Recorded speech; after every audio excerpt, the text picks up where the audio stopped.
और उस बच्ची अतीका फातिमा के लिए दिल की गहराइयों के साथ दुआ गो हूँ कि अल्लाह पाक उसको इज्जत आबरू का बड़ा बनाए और बीबी फातिमा और हजरत आयशा के सदके में उसके जिंदगी में बहारें और निखार अता फरमाए। जनाबे जावेद इकबाल अर्शी साहब अब बाज़ाब्ता तौर पर आपके सामने एक नाज़िम मुशायरा की हैसियत से तशरीफ लाने वाले हैं। जोरदार तालियों से जाने के इस होनहार नाज़िम मुशायरा का इस्तकबाल करें।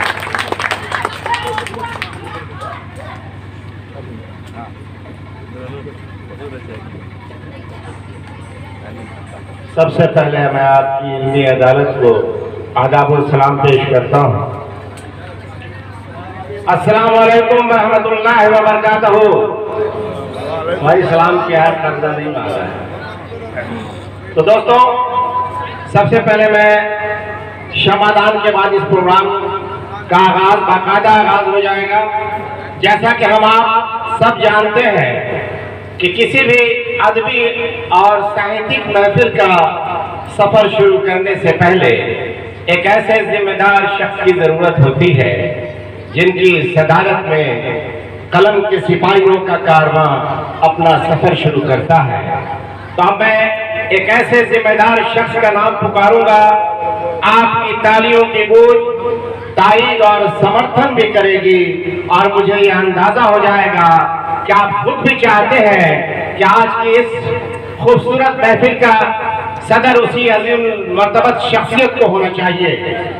दोस्तों, वो शख्सियत जिनके कलाम की खुशबू इस तरह से महकती है कि वो उर्दू दुनिया की खुशबू बन जाती है, वो गंगा जमनी मुश्तरका तहजीब की खुशबू बन जाती है।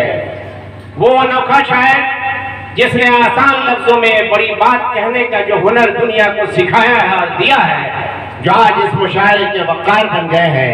मेरी मुराद जनाबे दबीर आलम साहब से है। आपकी तालियों की गूंज, आप उनके लिए तालियां बजाएं। आपकी तालियों की गूंज ये तारीफ और समर्थन कर रही है। क्या मुझे यकीन हो गया क्या मुशायरा अपनी कामयाबी की मंजिल के लिए रवा दवा हो जाएगा। तो हज़रात गिरामी, मुशायरा हमारी तहजीबी रवायतों का अमीन है और अपने रवायत के मुताबिक हम शमादान करेंगे और बाकायदा इस मुशायरे का आगाज करेंगे। तो आज के मेहमान खुसूसी बेदारी कारवां के सदर मोहतरम जनाब नजर आलम साहब की भी मुबारक हाथों से हम शमादान कर रहे हैं और इंजीनियर मिन्नतुल्लाह रहमानी साहब आप भी तशरीफ लाएं। यकीनन अदब-नवाज शख्सियत उर्दू खिदमत का एतराफ़ करते हैं और उनसे मोहब्बत करते हैं। तो आप शमादान करने के लिए हमारे मेहमान खुसूसी नजर आलम साहब तशरीफ लाएं। इंजीनियर मिन्नतुल्लाह साहब, गुड्डू बाबू आप भी तशरीफ लाएं और मुशायरे का बाकायदा आगाज करें।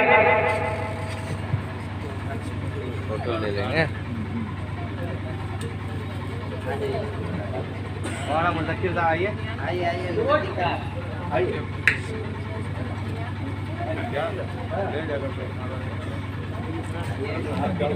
चार लोग उधर बात थोड़ा दोस्त पीछे थोड़ा साइड हो जाओगे। पकड़ लीजिए।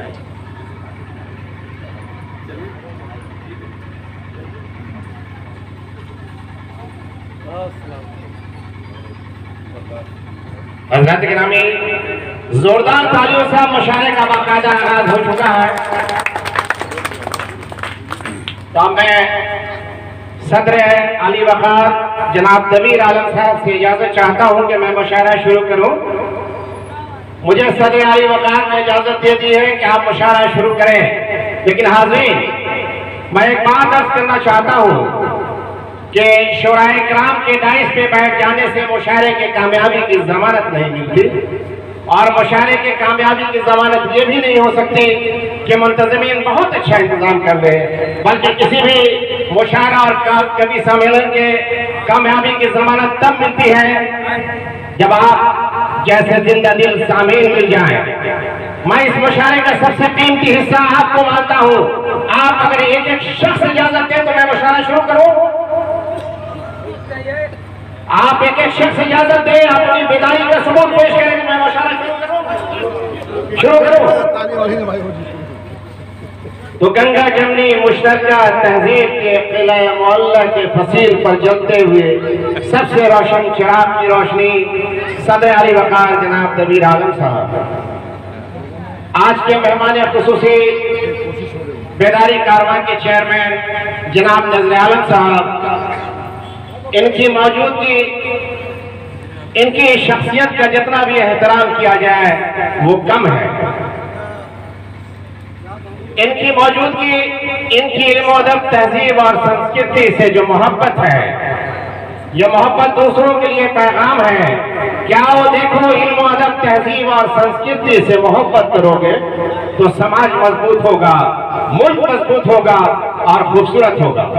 और आज के इस प्रोग्राम के रूहे रवां जनाब मिन्नतुल्ला इंजीनियर साहब उर्फ गुड्डू बाबू, जो इस मुशायरे की चमक दमक में इजाफा कर रहे हैं। हमारे शेरो अदब की आबरू जनाब डॉक्टर अबुल नसर अफजल साहब और उर्दू दुनिया के बड़े मोहतरम और मुमताज शायर जनाब जहांगीर जालवी साहब, ज़हानतों को जुमलों में तब्दील कर देने का सलीका रखने वाली शख्सियत और अपनी गुफ्तगू से आवाम को मजीद ज़हीन बनाने का शऊर रखने वाली शख्सियत हजरत अल्लामा मौलाना सफात करीम साहब, नकीबुल हिंद हजरत अल्लामा मौलाना गुलाम ज़कीर खान साहब, जो हिंदुस्तान ही नहीं बल्कि सुन्नी जमात की जो जमीन है, इनके कदमों के निशान आसानी से देखे जा सकते हैं।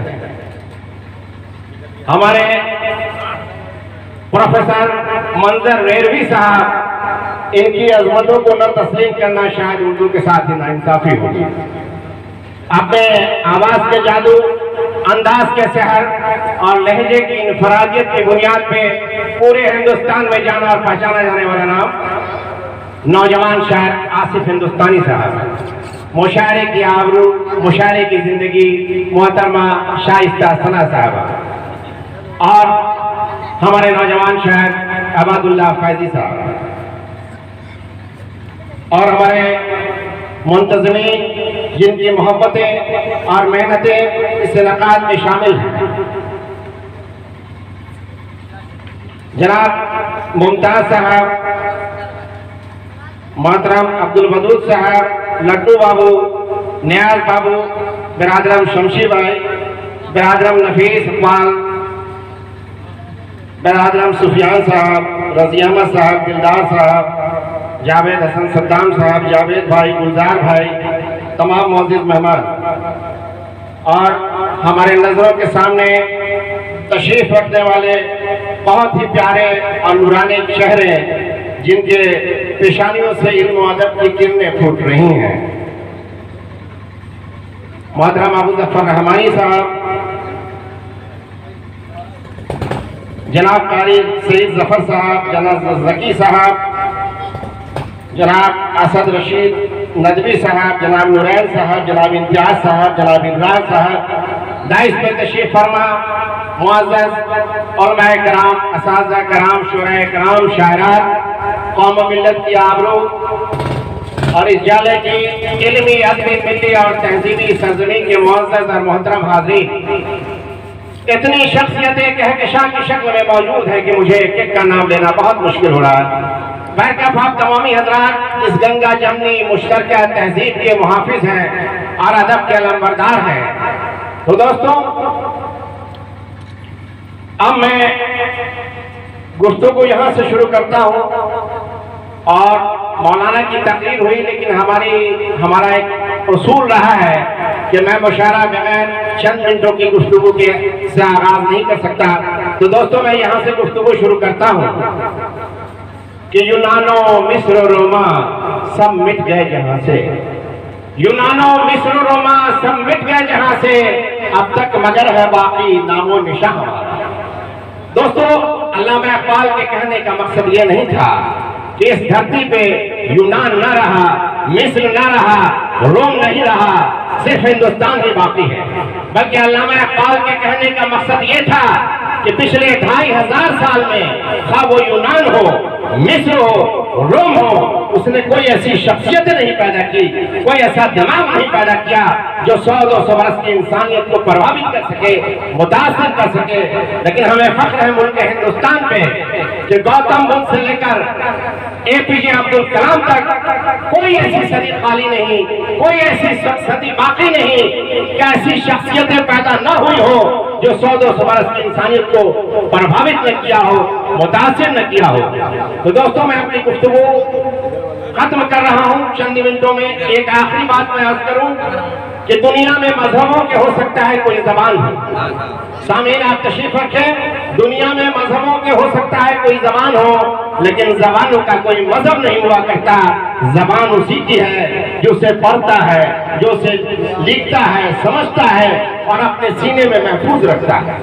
और एक बात मैं उर्दू और हिंदी के सिलसिले में अर्ज करूं कि उर्दू जो कवायद है, इसमें जितने वर्ब्स हैं, अफ़ाल हैं, वो सारे के सारे हिंदी से आए हुए हैं। लिहाजा उर्दू और हिंदी के सिलसिले में ये कहना कि ये दोनों कहने हैं, ये भी सही है। लेकिन मेरी अपनी राय है नजर आलम साहब कि हिंदी की हैसियत माँ की है और उर्दू की हैसियत बेटी की है।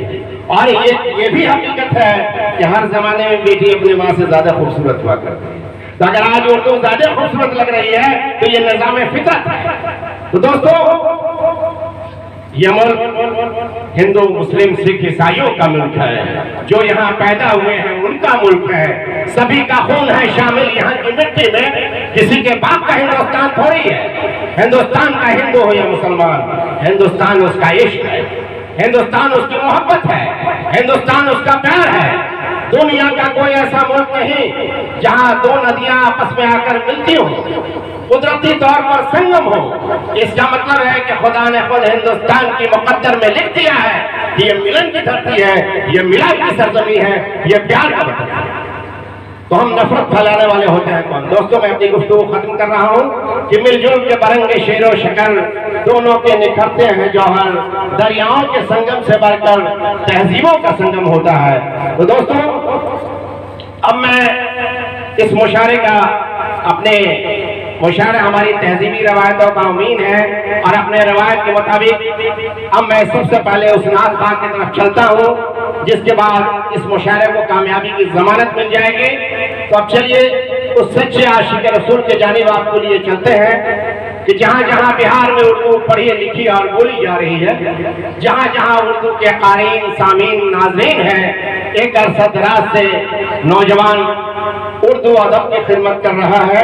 तो अब चलिए इस्लाम के सच्चे सिपाही की तरफ लिए चलता हूँ, इसी माहौल के साथ, इसी अंदाज के साथ, इसी करीने के साथ, इसी सलीके के साथ जनाब इबादुल्लाह फैजी साहब के को सुने और अपनी दुआओं से नवाजें इस शेर के साथ कि जहाँ वाले राह हक से भटकते जब नजर आए, जहाँ वाले राह हक से भटकते जब नजर आए, जहाँ की रहनुमाई के लिए खैरुल बशर आए, कमर टुकड़े हुआ, डूबा हुआ सूरज उभर आए, इशारा फरमाया तो खुद चलकर शजर आए।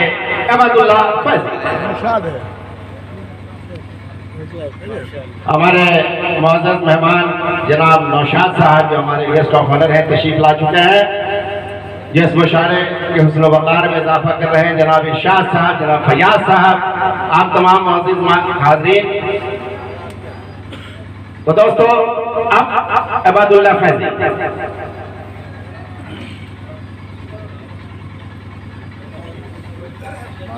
अस्सलामु अलैकुम व रहमतुल्लाहि व बरकातुहू। सलाम क्या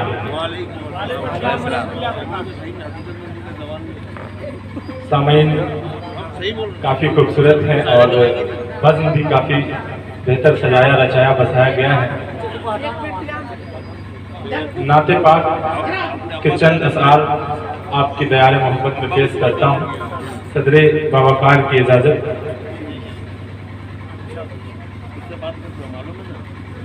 नाते पाक से कबल दरूद पाक पढ़ ले।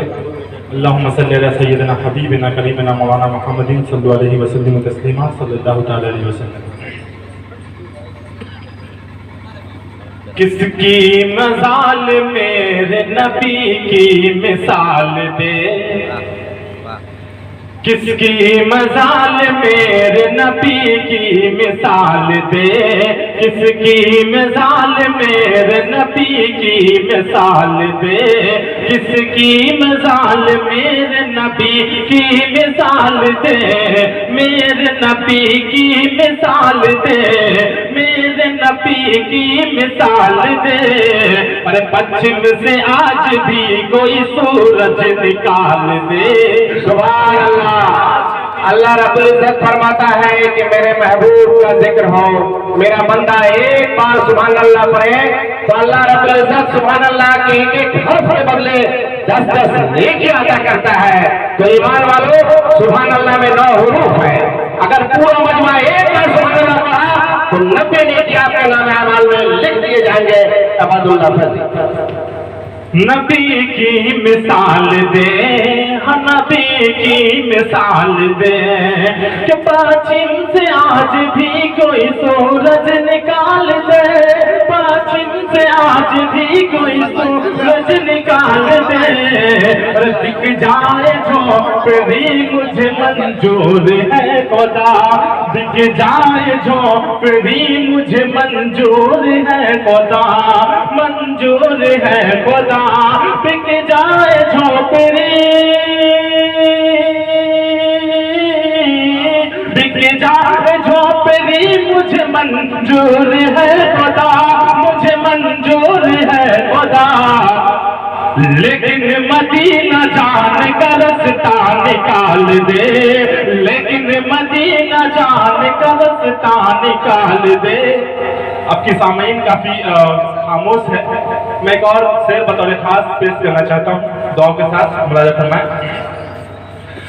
लेकिन मदीना जान का रास्ता निकाल दे, कि न लंदन दिल के अंदर है, न शिमला दिल के अंदर है, न लंदन दिल के अंदर है, न शिमला दिल के अंदर है, न लंदन दिल के अंदर है, न शिमला दिल के अंदर है, न नैनी ताल की ख्वाहिश, न गोवा दिल के अंदर है, न नैनी ताल की ख्वाहिश, न गोवा दिल के अंदर है। बड़ा आराम है जब से मदीना दिल के अंदर है, बड़ा आराम है जब से मदीना दिल के अंदर है। आपकी खामोश सामईन से मैं छोटा सा काम लेना चाहता हूँ। नबी की नात मैं पढ़ रहा हूँ, इसमें आप अगर शामिल हो जाएं तो आप भी सवाब के बराबर हकदार होंगे। जब मैं बड़ा आराम है जब से बोलूंगा तो आपको बोलना है मदीना दिल के अंदर, ठीक है? न लंदन दिल के अंदर है, न शिमला दिल के अंदर है, न लंदन दिल के अंदर है, न शिमला दिल के अंदर है, न लंदन दिल के अंदर है, न शिमला दिल के अंदर है। बड़ा राम है जब से मदीना दिल के अंदर है, बड़ा राम है जब से मदीना दिल के अंदर है। आखिरी शेर दुआ के साथ सारा नक्शा बिगाड़ डालेंगे, सारा सारा सारा सारा सारा नक्शा बिगाड़ डालेंगे, सारा नक्शा बिगाड़ डालेंगे, दोनों बाजू उखाड़ डालेंगे, दोनों बाजू उखाड़ डालेंगे। जो इहानत करेगा आका की, जो इहानत करेगा आका की, जो इहानत करेगा आका की, उसको हम जिंदा गार डालेंगे, उसको जिंदा ही गार डालेंगे।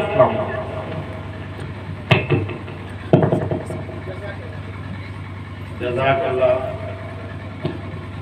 जज़ाकल्लाह। अब नातिया कलाम के बाद इस मुशायरे को कामयाबी की जमानत मिल चुकी। तो हज़रात ग्रामी अब मैं मेहमान खुसूसी जनाब नजर आलम साहब को मैं दावत देना चाहता हूँ कि उनके वाज़ तकरीर से आप महजूज हों। इससे कबल इनकी शख्सियत के बारे में अर्ज करूँ कि हिंदी का एक बहुत बड़ा माकूला है, बहुत मशहूर माकूला है कि कोई शख्स अपनी योग्यता से नहीं पहचाना जाता बल्कि योगदान से पहचाना जाता है। दोस्तों, हमारे समाज में बहुत सारे लोग बहुत योग्य तो थे, लेकिन समाज में उनका योगदान नहीं रहा, तो मर जाते हैं लोग, भूल जाते हैं। लेकिन जिसका समाजी खिदमत कंट्रीब्यूशन रहा तो आने वाली नस्लें, आने वाली सदियां उनको याद करती हैं।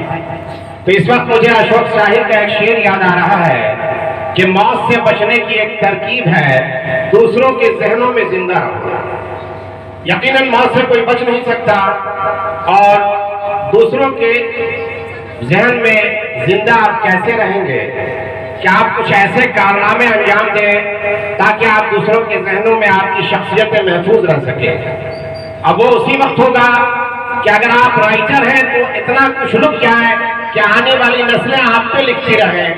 अगर आप समाजी कारकुन हैं तो समाज के लिए इतना कंट्रीब्यूशन, इतने खिदमत हो कि आने वाली नस्लें सदियां आपके लिए मिसाल देती रहें। तो उसी तरह हमारे मेहमान खुसूसी में मुख्तसर में कह रहा हूँ क्योंकि मुशायरे का मंच है, हमारे मेहमान खुसूसी जनाब नजर आलम साहब जो बेदारी कारवां के चेयरमैन हैं, जहाँ जहाँ इंसानियत पे जुल्म हो रहा है वो अपनी आवाज़ बुलंद कर रहे हैं। आज एक बड़ा कारवां तैयार हो गया कि बिहार के खित्ते खित्ते इनका पैगाम हो चुका। तो नजर आलम साहब शख्सियत नहीं बल्कि एक अंजुमन है। आपने जिस काम को हाथ लगा दिया वो कौम मिल्लत का सरमाया बन गया, वो काम मिसाली बन गया। ऐसे समाजी कारकुन हमेशा नहीं पैदा होते हैं और उसमें खुदा का हुक्म शामिल होता है और माशरे के हालात भी शामिल होते हैं। मैं उनकी अज़मत को सलाम करता हूँ और मैं दावत दे रहा हूँ कि आप तशरीफ लाएं, अपने वाज़ो तकरीर से नवाजें।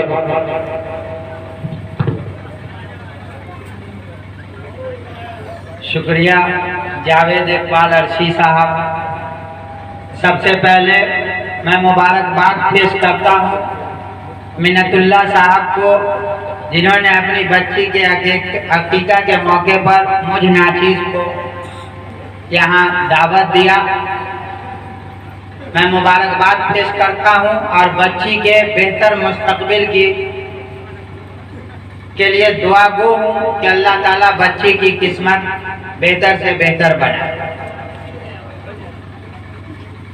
ये अदब की महफिल है, ज्यादा वक्त नहीं लूंगा, बस 1-2 मिनटों में अपनी बात को रखना चाहता हूँ। नाज़िम मुशायरा जावेद इकबाल अर्शी साहब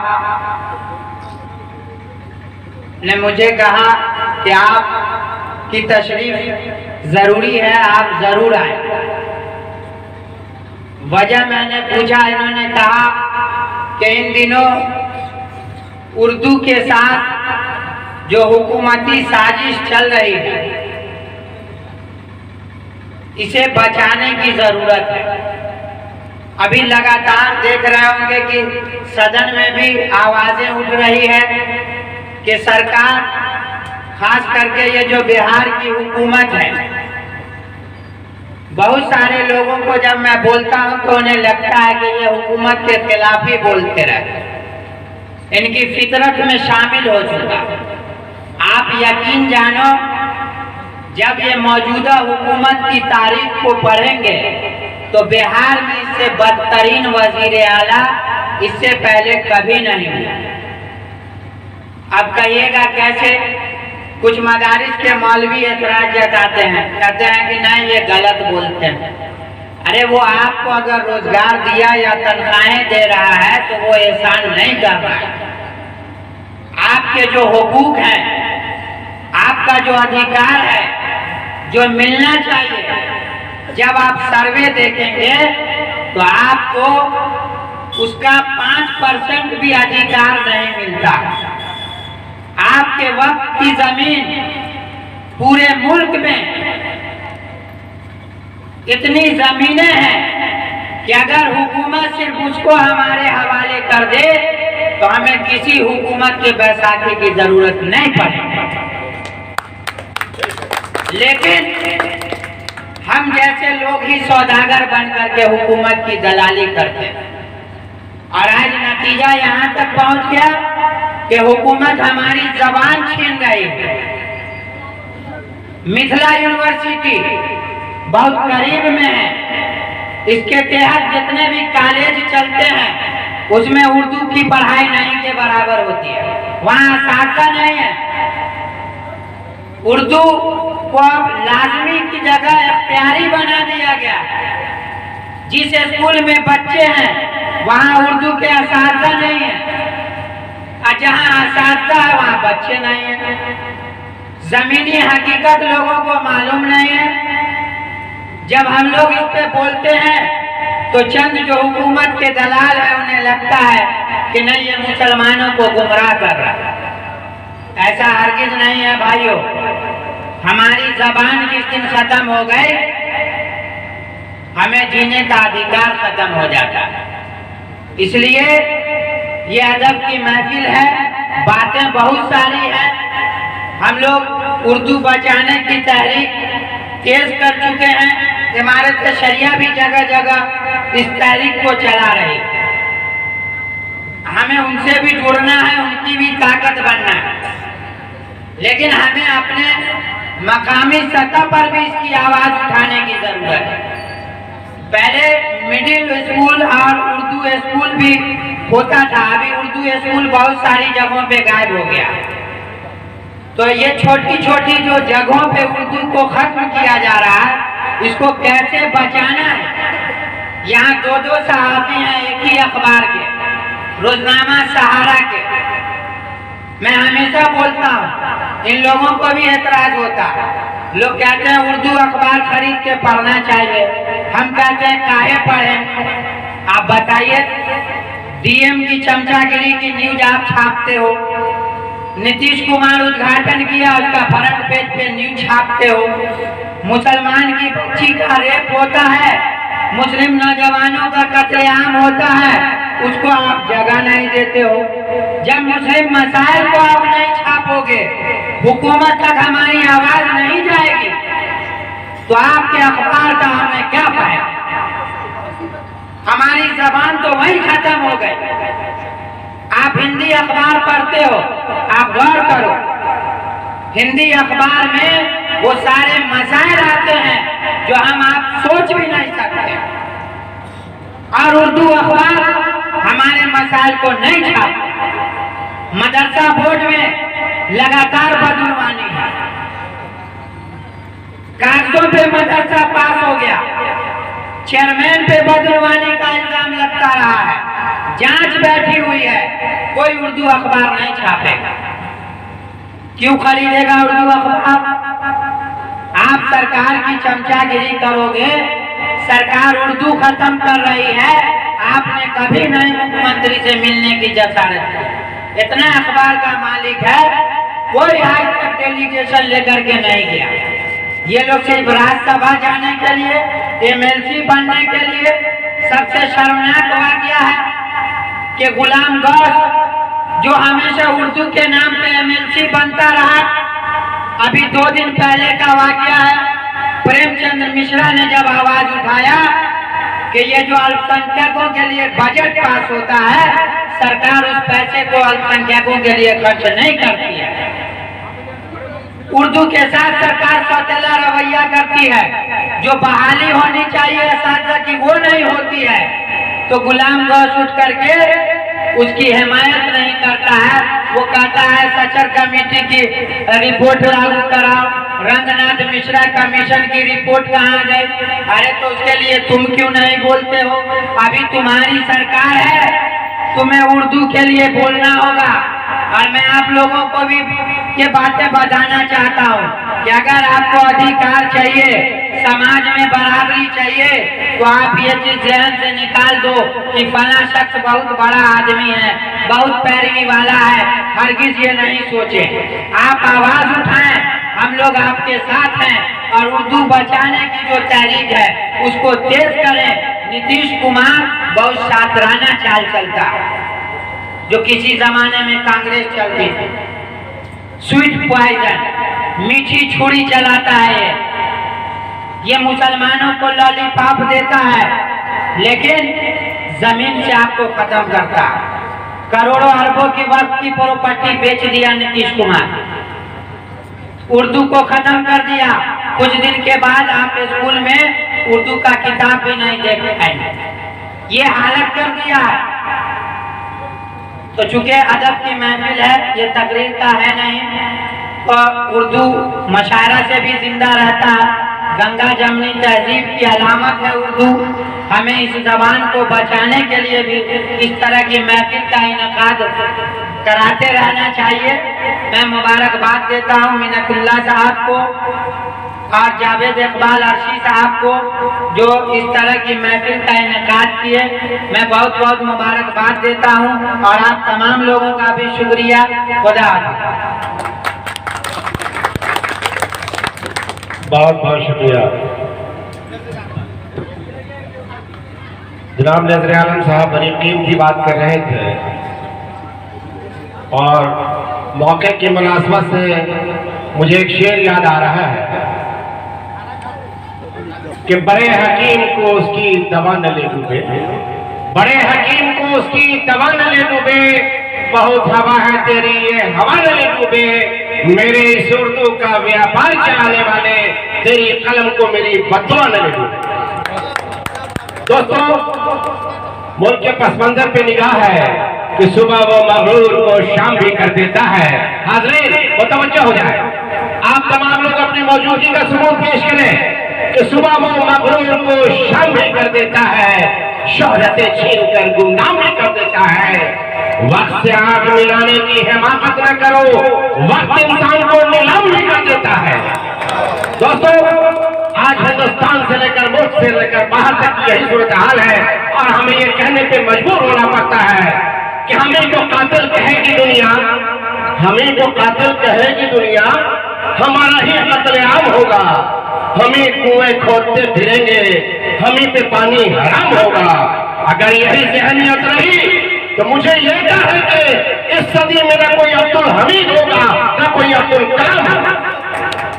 दोस्तों, अब मैं उस नौजवान शायर को दावत कलाम देने जा रहा हूँ और बड़े ही एतमाद से दावत कलाम दे रहा हूँ। आप महसूस करेंगे कि मुशायरा अचानक बुलंद हो गया। वो नौजवान शायर जो उर्दू शायरी में दबे कुचले और सहमे हुए लोगों की आवाज बनकर उर्दू मुशायरों के जरिया पूरे हिंदुस्तान में गूंजता है। वो शायर, फनकार, कलमकार आपके जज्बात और आपके एहसासात को अपनी शायरी का मौजू बनाता है। वो शायर आपकी आवाज बनकर अब बाब इक़्तिदार की आंखों में आंखें डालकर बात करता है। मेरी मुराद जनाबे आसिफ हिंदुस्तानी से है। मैं इस शेर के साथ दावत कलाम दे रहा हूँ कि हमें अब रहमत की और रहनुमा की जरूरत है, हमें अब रहमत की और रहनुमा की जरूरत है। हमारी रहनुमाई के लिए कुरान जिंदा है। आप अपनी बेदारी का सबूत पेश करें। लग रहा है कि कब्रिस्तान में है या मुशायरे में। आप अपनी तालियों की मुझ से इजाजत दीजिए कि मैं मुशायरा अपने शहरी सफर का आगाज करूँ। आप नौजवान शायर को सुनना है कि हमें अब रहनुमा की और रहबर की जरूरत है। हमारी रहनुमाई के लिए कुरान जिंदा है। वतन की सरजमी को नाज है हमारी शहादत पे कि हमारे खून के कतरों में हिंदुस्तान जिंदा, हमारे खून के कतरों में हिंदुस्तान जिंदा है। तो अपने आवाज के जादू, अंदाज के सेहत और लहजे की इंफरादियत की बुनियाद पे पूरे हिंदुस्तान में जाना और पहचाना जाने वाला नाम आसिफ हिंदुस्तानी। आप अपनी तालियों की गूंज से इजाजत दीजिए और दुआओं से नवाज दीजिए। आसिफ हिंदुस्तानी।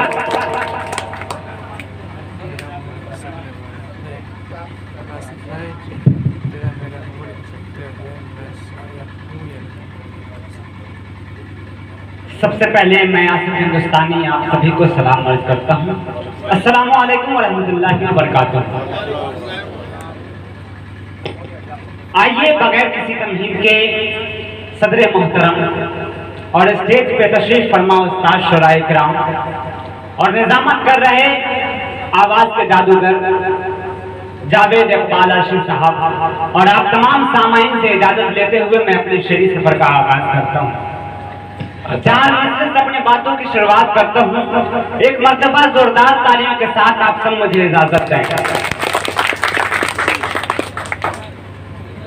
खड़ा हूँ खोल कर सीना निशाना तू लगा मुझ पर, खड़ा हूँ खोल कर सीना निशाना तू लगा मुझ पर, नहीं कायर समझना तू बड़ा ही हिम्मती हूँ मैं, नहीं कायर समझना तू बड़ा ही हिम्मती हूँ मैं। बहुत जुल्म सितम सह कर जो कुछ भी नहीं बोले, बहुत जुल्म सितम सह कर जो कुछ भी नहीं बोले, मुझे तो फख्र है ऐसे नबी का उम्मती हूँ मैं, मुझे तो फख्र है ऐसे नबी का उम्मती हूँ मैं। बहुत बहुत शुक्रिया आप सबकी मोहब्बतों का। 4 मिनट से और पढ़ता हूँ। यहाँ पर नजर अंकल बैठे हुए हैं और आपकी भी दुआएं चाहता हूँ और पढ़ता हूँ, दुआओं से नवाजिएगा। कि नफरतें तो हमेशा हारी है, नफरतें तो हमेशा हारी है, मेरा आईन सब पे भारी है, मेरा आईन सब पे भारी है, मुझको तुम क्या कभी डराओगे। अगले मिसरे पे एक शख्स की दुआएं मिले मुझे, मुझको तुम क्या कभी डराओगे,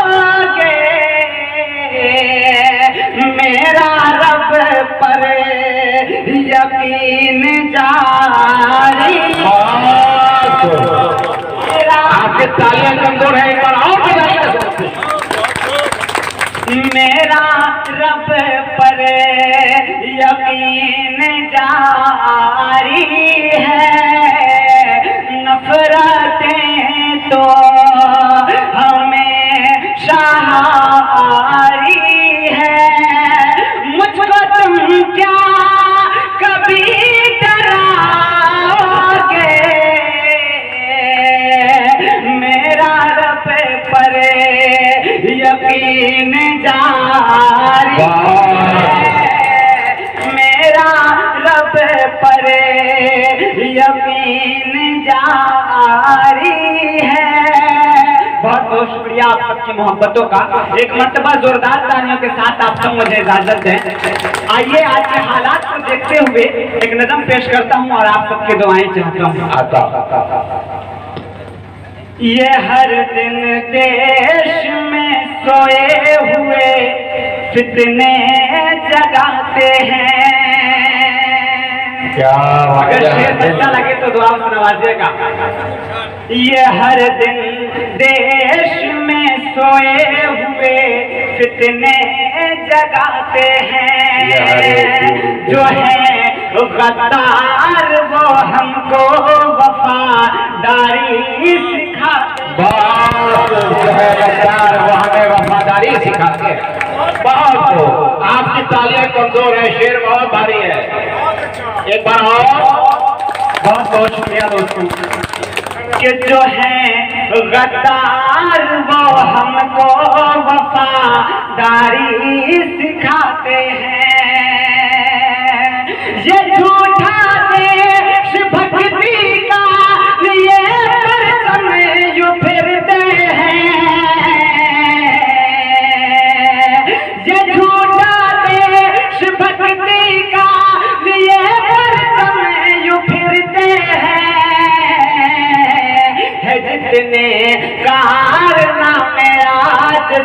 तुमको गिनाते हैं, है जितने कारनामे आज सब तुमको गिनाते हैं। बहुत बहुत शुक्रिया दोस्तों कि तुम्हें हम असल चेहरे देश भक्तों के दिखाते हैं।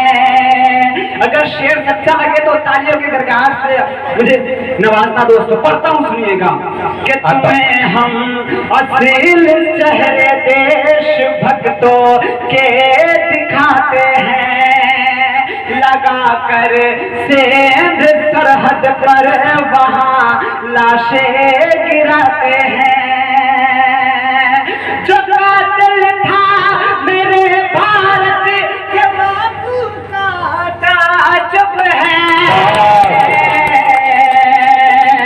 जो कातिल था मेरे भारत के बापू का ताजुब है। यहाँ कुछ लोग उस जालिम का अब मंदिर बनाते हैं, यहाँ कुछ लोग उस जालिम का अब मंदिर बनाते हैं।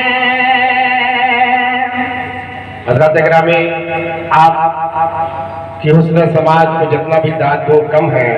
आप इब्तिदा से जैसे नजर आ रहे हैं वैसे ही ताजा दम रहे, आप में वही जोश, वही जज्बात, वही एहसास रहना चाहिए।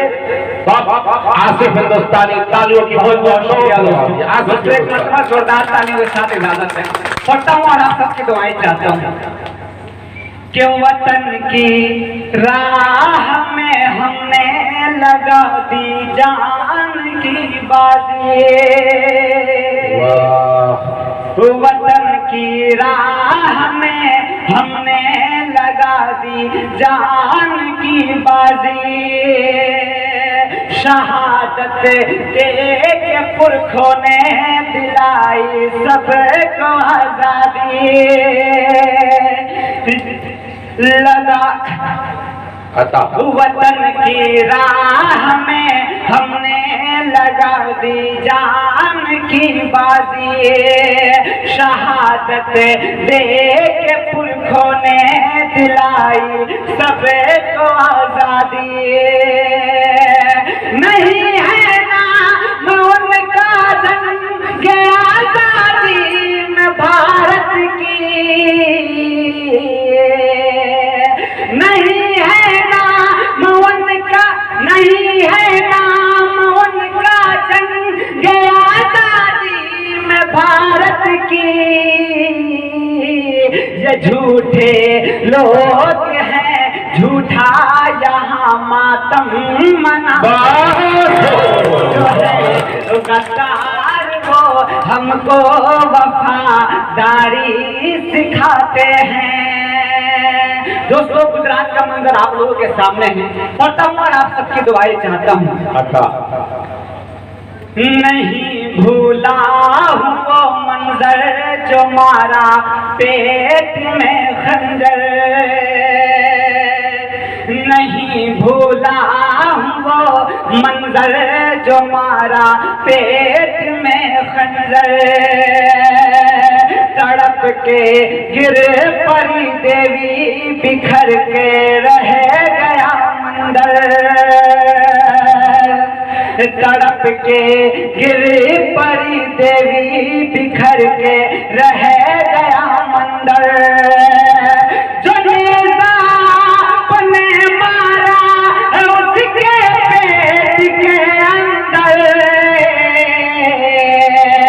जो नेता ने मारा जो नेता ने मारा उसके पेट के अंदर। ये था गुजरात का मंजर, तुम्हें लिख कर सुनाते हैं। जो है गद्दार वो हमको वफादारी सिखाते हैं। दिन रात मोहब्बत का तलबगार हूँ मैं, दिन रात मोहब्बत का तलबगार हूँ मैं। एक सच्चा मुसलमान वफादार हूँ मैं। अरे पैगाम मैं अमन का देता हूँ मगर क्यों, जालिम के निगाहों में गुनहगार हूँ मैं, जालिम के निगाहों में गुनहगार हूँ मैं। पढ़ता हूँ और आप सबकी दुआएं चाहता हूँ कि हमारी बाबरी मस्जिद को तुमने मिल के गिरवाया,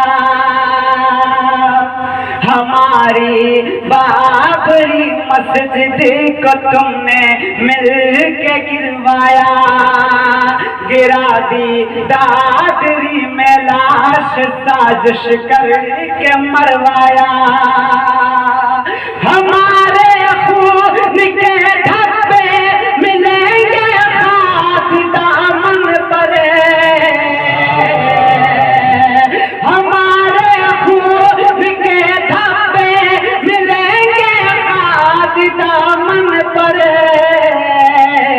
सियासी लोग अब लाशों को ही कुर्सी बनाते जो है गद्दार वो हमको वफादारी सिखाते हैं। और इस नज़म का आखिरी बंद करता हूँ, आप सबकी दुआएं चाहता हूँ। एक मरतबा जोरदार तालियों के साथ मेरा हौसला अफजाई करें।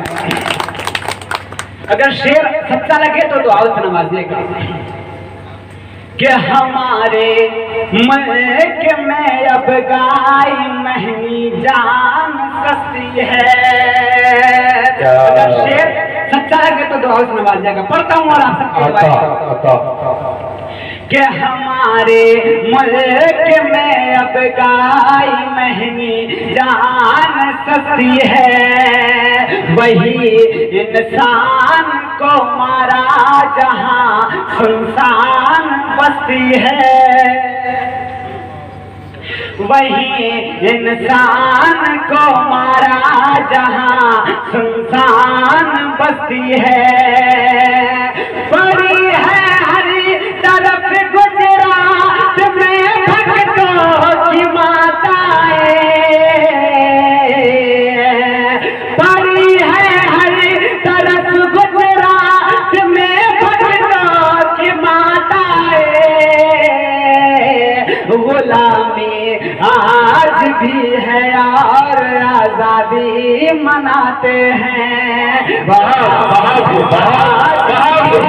और आजादी मनाते हैं, जो है गद्दार वो हमको वफादारी।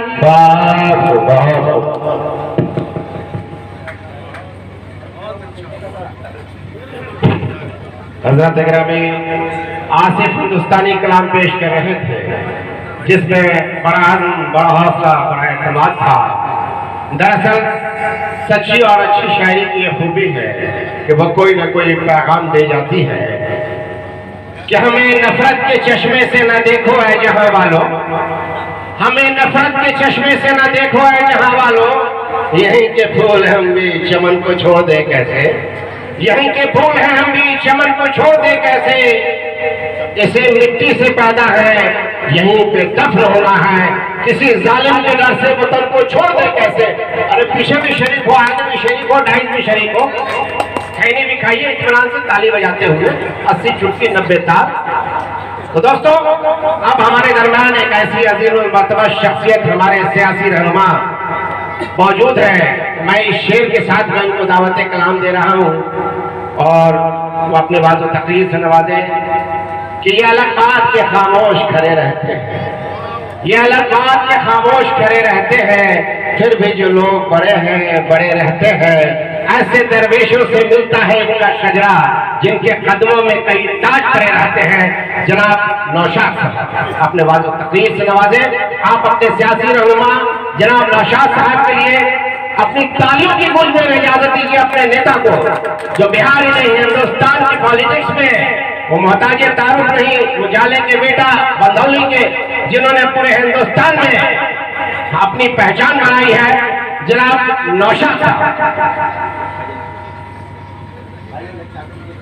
अस्सलाम वालेकुम, बहुत बहुत शुक्रिया अच्छे भाई। आज एक छोटे बच्चे का अकीका है, मैं समझता हूँ कि वो बहुत खुश नसीब है। वो बच्ची जो अकीके के साथ साथ इतने बड़े मुशायरे के अंदर उनके नाम पे रखा गया, मैं समझता हूँ कि बहुत अच्छी बात है ये। और जिस तरीके से यहाँ बैठे हुए तमाम शायर और आप तमाम लोग, मैं दिल्ली में रहता हूँ, रहने वाला देवरा बंधौली का हूँ, आपके जाले विधानसभा का हूँ। दिल्ली के अंदर 2 बार मैं चुनाव लड़ने का मौका मिला और माशाअल्लाह दिल्ली के अंदर जाके सदर बाज़ार के अंदर, और सदर बाज़ार में ही नहीं बल्कि पूरे हिंदुस्तान में इस विधानसभा और देवरा बंधौली नौशाद के नाम से पूरा हिंदुस्तान जानता है। कांग्रेस में बहुत एक्टिव पॉलिटिक्स करता हूँ मैं लगातार 30 साल से। और साथ ही जब भी कोई दर्द, परेशानी, कैसी भी परेशानी बिहार के लोगों को हो, पूरे बिहार के लोगों को या कहीं के भी लोगों को, तो आप किसी से भी पूछेगा। सदर बाज़ार में हम लोग की ऑफिस है और बहुत वहाँ पे लोगों की खिदमत करता हूँ, बहुत काम करता हूँ। और आप लोगों से भी गुजारिश करूँगा कि आप लोग जाले के रहने वाले हैं, मेरे घर के रहने वाले हैं, कभी कोई खुदा न करे कोई ऐसी परेशानी आए, कोई ऐसी आफत आए, तो मुज़क्किर साहब से मेरा नंबर ले लीजिए, अर्शी भाई से मेरा नंबर ले लीजिए। कभी किसी भी चीज़ की ज़रूरत पड़े तो आप मुझे फ़ोन कर सकते हैं, किसी भी चीज़ की। और जिस तरीके से मैं आसिफ भाई की शायरी सुन रहा था, मैं समझता हूँ बहुत सही कह रहे थे वो। और जिस तरीके से उन्होंने गुजरात से लेके और गांधी से लेके और गोडसे तक का उन्होंने जिक्र किया, सच्चाई ये है कि आज कहीं ना कहीं वो हिंदुस्तान के अंदर वो हिंदुस्तान, वो खुशबू, वो एकता, वो मोहब्बत नहीं दिखती जो होना चाहिए था। आप लोगों से मैं गुजारिश करना चाहूँगा कि जो लोग तोड़ना चाहते हैं, और हमेशा से जिस तरीके से हुजूर पाक रसूलुल्लाह सल्लल्लाहु अलैहि वसल्लम का यहाँ पे बार बार जिक्र आया, उन्होंने हर आदमी को जोड़ने का काम किया, हर आदमी को जोड़ने का काम किया, चाहे वो किसी भी धर्म, किसी भी जात, किसी भी कास्ट का हो। मेरी आपसे गुजारिश है, as a political, as a नौजवान, मुझे 2 बार दिल्ली में कांग्रेस पार्टी से चुनाव लड़ने का मौका मिला। एक बार 300 वोट से हारा और एक बार सिस्टर लड़ी थी मेरी सदर बाजार से। तो मैं यही कहना चाहूँगा कि जो आज कहीं ना कहीं जो लोग हमारे भाई हैं, हिंदू भाई हैं, और कहीं ना कहीं जो लोग नफरतें पैदा करना चाहते हैं, जो लोग नफरत, और उसमें कामयाब कहीं ना कहीं मुझे लग रहा है कि गुजरात से लेके अभी पिछले 6 सालों के अंदर, 6.5 सालों के अंदर जो केंद्र की सरकार है, जिस तरीके का प्रोपेगेंडा बनाती है पूरे देश के अंदर, और जिस तरीके का झंडा लेके और RSS गली गली में घूमती है, घर घर जाके हमारे हिंदू भाई को समझाती है कि ये चीज़ है, ये है, अगर मुस्लिम को वोट दोगे तो देश पे राज करेंगे, वो मुगल राज आ जाएगा, पता नहीं क्या क्या चीज़ें बोलते हैं वो। और कहीं ना कहीं हमारे भाई इस चीज़ में यूनाइट होते हैं। और आपने देखा बिहार में हाल ही में 3 महीने पहले जो रिजल्ट आया, कहीं ना कहीं एक मुख्यमंत्री बनता, क्योंकि मैं कांग्रेस का हूँ, कुछ पॉलिटिकल बातें जरूर करूँगा, मुख्यमंत्री बनता कहीं ना कहीं वो रह गया।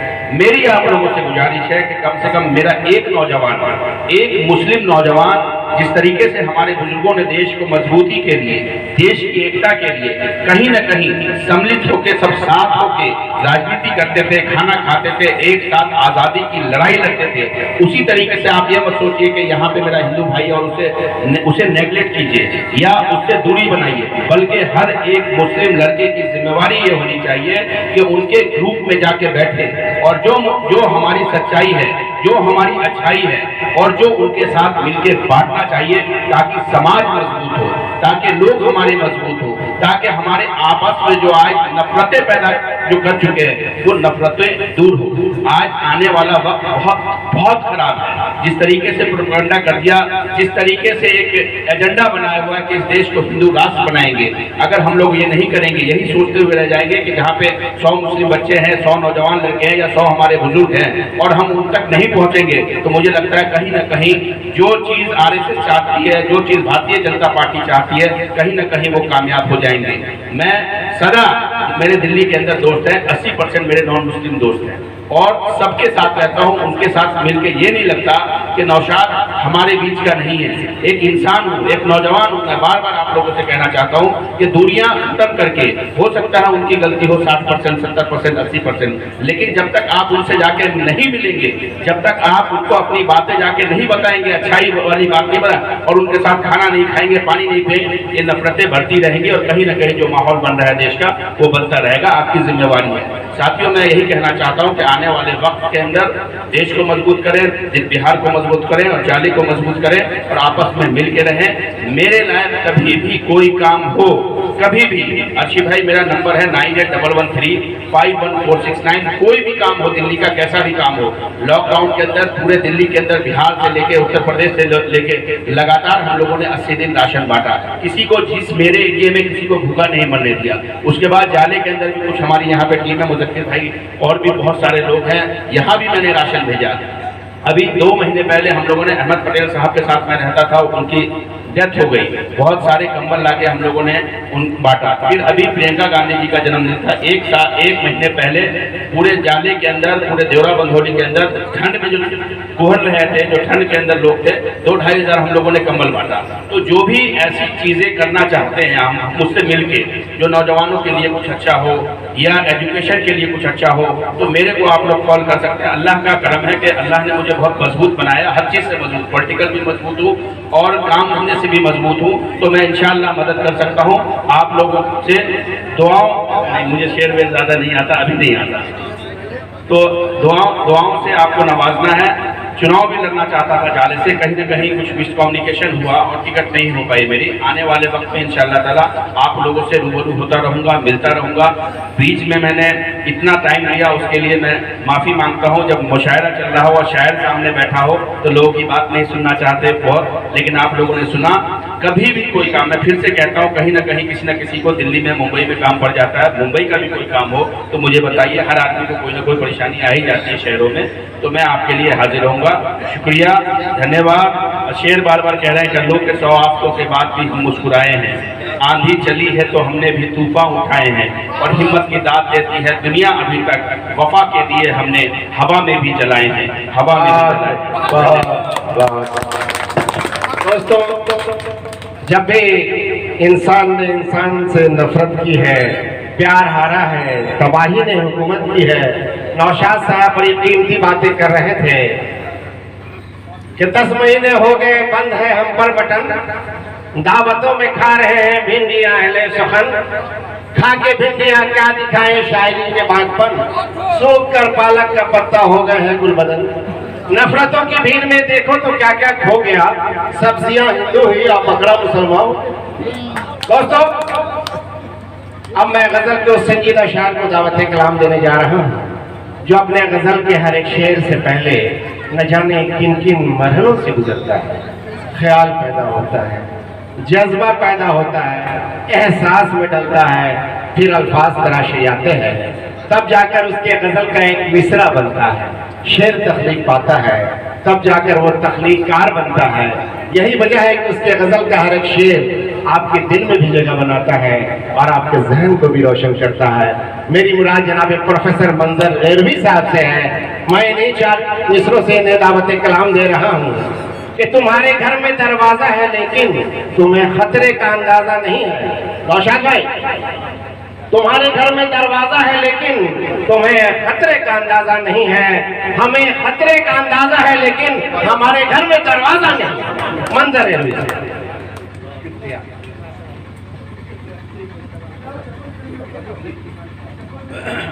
बीच में माजरत के साथ एक बात कहना है। जनाब नौशाद साहब वो अपने जज्बात दिल को पेश कर चुके हैं।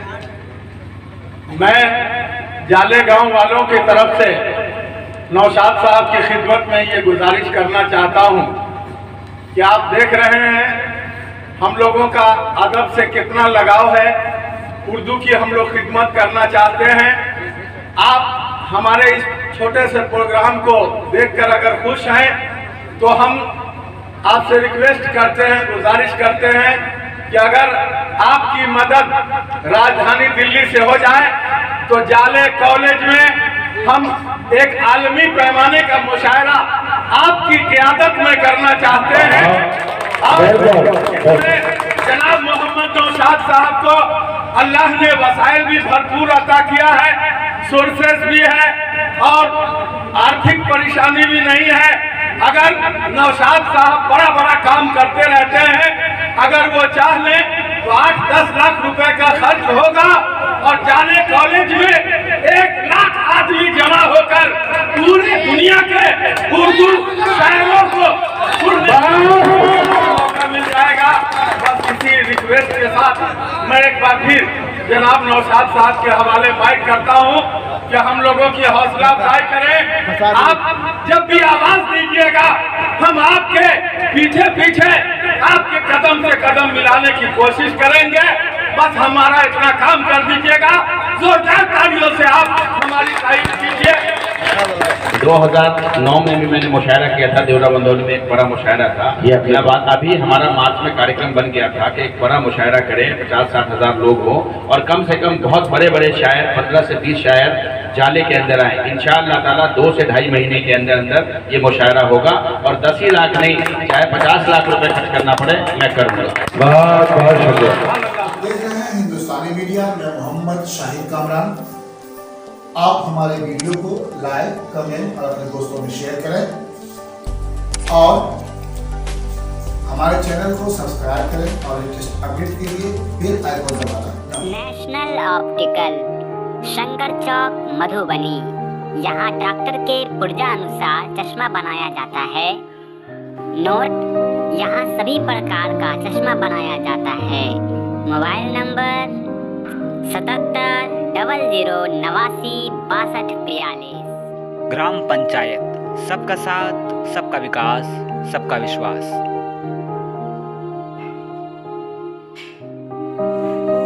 पंचायत राज छौड़ाही जिंदाबाद। सरपंच पद हेतु भावी प्रत्याशी जावेद इकबाल। इन्होंने ठाना है छौड़ाही पंचायत को आदर्श एवं शिक्षित पंचायत बनाना है। नई दृष्टि, नई सोच, वोट फॉर जावेद इकबाल। पंचायत चुनाव 2021 के दंगल में कूदने वाले उम्मीदवार अपने इंटरव्यू के लिए संपर्क करें और अपनी बातों को जनता तक पहुंचाएं। Contact number 98 350 93 053।